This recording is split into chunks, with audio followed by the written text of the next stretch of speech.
So I'm going to talk about the population today. I'm going to be talking about it in 3 points in history. During ancient times in the Roman Empire and its capital Rome, from the 1950s to early 1980s, where the baby bust, boom, and echo happened, and today.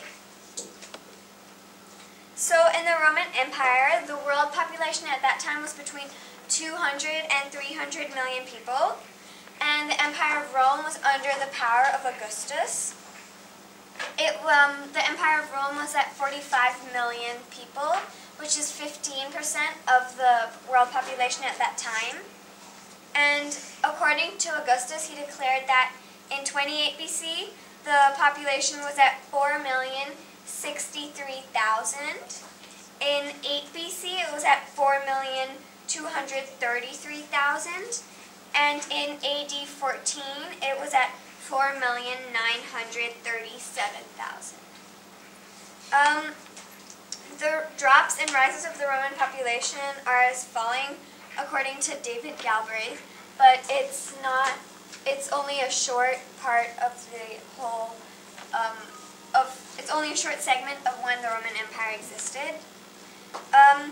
These rises and drops, they all depend on the politics mainly. So if the capital is in a good condition or not. So this impacts people because when the condition is good, when they're maybe just rich or they've conquered another city or won a war, then people move there because they see good chances for themselves. But when maybe they've just lost a war and they don't see any chances for themselves there, then the population goes back down and they move out or something, and that's a big impact on people because it's their environment. Baby bust, boom, and echo. So the population continued growing, though the rate continued increasing. There were a few drops and boosts like the one we just saw. I won't further look into them right now, and that leads us to the baby bust, boom, and echo. The baby boom was due to young men coming back from war and producing families. It affected different countries at different points. So the United States, baby boom mainly after the Vietnam War when young men came back from fighting in that war. But European countries like England, France, and Germany, baby boomed after World War II when young men came back from fighting in that war. It impacted people because when the baby boomers go through age, they consume different things. Like when they were children, the schools overfilled. When they were looking for jobs, the job market was affected and there was too many people for all the jobs. And maybe when they age, they don't have access to medical treatments. So, or there's long waiting lines because many old people have to get similar medical treatments. My grandmother is, I think, she's a baby boomer. She's in her 60s now. The baby bust was due to the pill being invented. So women and men had more control over the size of their family. In Europe, it was the mid to late 1960s until early 1980s. But in some underdeveloped countries, like for example Bangladesh, or some places in Africa, or maybe even a place here in Thailand, people still don't have access to the pill. This impacts people in the exact opposite way. So, their schools shut down, and the job market's affected again. Only there's too little people and too many jobs, and all the old people, all the old people, when they get treatments, they get it straight away and they get it to a good quality, but the hospitals do shut down.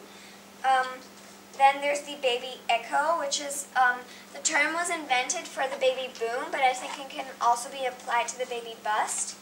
It's an echo, so basically the baby boomers all start having kids.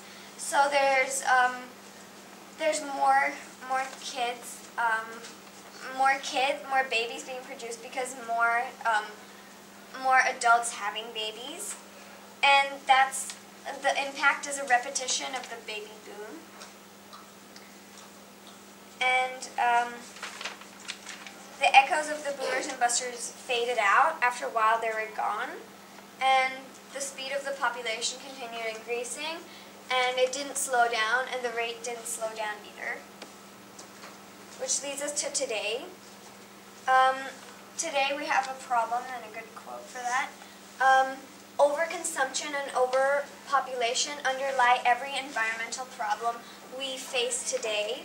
The quote is saying that if our population continues to increase at the same rate, we'll not be able to maintain our Earth. And to give you an idea of the rate, it took hundreds of thousands of years to reach 1 billion, like Chris said, but then it took another 123 years to reach 2 billion, and it took 33 more years to reach 3 billion, and now there's 1 billion more people every 13 years. And I repeat the gains and losses, which also Chris mentioned. 4.2 people are born per second, 1.8 people die per second, and the net gain is 2.4 people per second. In the future, it's estimated that by 2025, we will reach 8 billion people on Earth, and by 2050, we'll be at 9.5 billion people. So our population is growing faster than the food supply, and climate change will also only grow worse as the population increases. Since the population gets bigger, the demand for oil, gas, coal, and other fuels also gets bigger. In the United States, each person contributes 1,644 tons of carbon dioxide, which is 5 times more than someone in China, and 91 times more than somebody in Bangladesh. Another basic resource is water, and as the population increases, the demand for that increases too, but we don't have a lot of it. As we all know, lots of people on Earth already lack water, and by 2025 it will be even more. It's estimated that 1 out of 3 people will be affected by water shortages. This impacts people because people need to make space and meet the needs of more people at a quicker and quicker rate, but there's also some solutions for that. And there's another quote for that. Instead of controlling the environment for the benefit of the population, maybe we should control the population to ensure the survival of our environment. There are 3 solutions according to Mind TV. Number 1 is lower consumptions and find sustainable solutions. So, like decrease the amount of unnecessary production and consumption in the first place, and find sustainable solutions on the increasing demand. 2, family planning. Give people access to family planning services. And 3, empower women, because give them the availability to healthcare, education, and birth control, and they need to have the right to control the size of their family. Thank you.